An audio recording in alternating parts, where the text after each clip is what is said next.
Kho lạnh bạn vừa xem và sau đây sẽ là sơ đồ của một hệ thống làm lạnh cơ bản.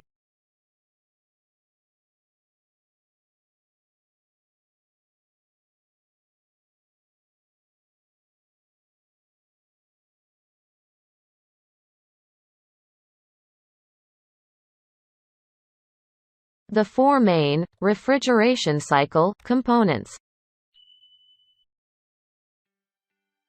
The four fundamental elements of a basic cycle for the refrigeration systems are as follows.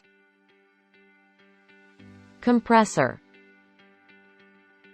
condenser, expansion device, evaporator. Basic refrigeration cycle. First, the compressor.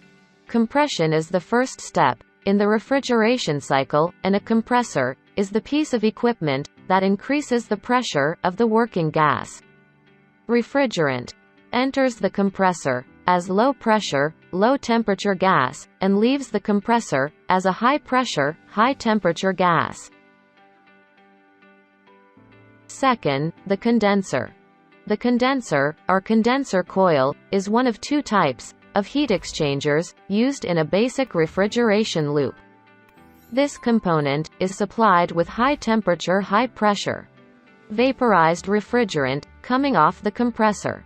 The condenser removes heat from the hot refrigerant vapor gas vapor until it condenses into a saturated liquid state, aka condensation. After condensing, the refrigerant is a high-pressure, low-temperature liquid, at which point it's routed to the loop's filter dryer device, then to the sight glass. Third, the expansion device. The expansion device creates a drop in pressure after the refrigerant leaves the condenser. This pressure drop will cause some of that refrigerant to quickly boil, creating a two-phase mixture. This rapid phase change is called flashing, and it helps tee up the next piece of equipment in the circuit, the evaporator, to perform its intended function.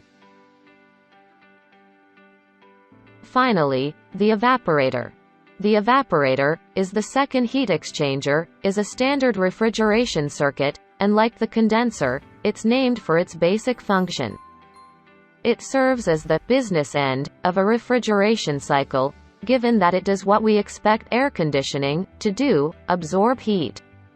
This happens when refrigerant enters.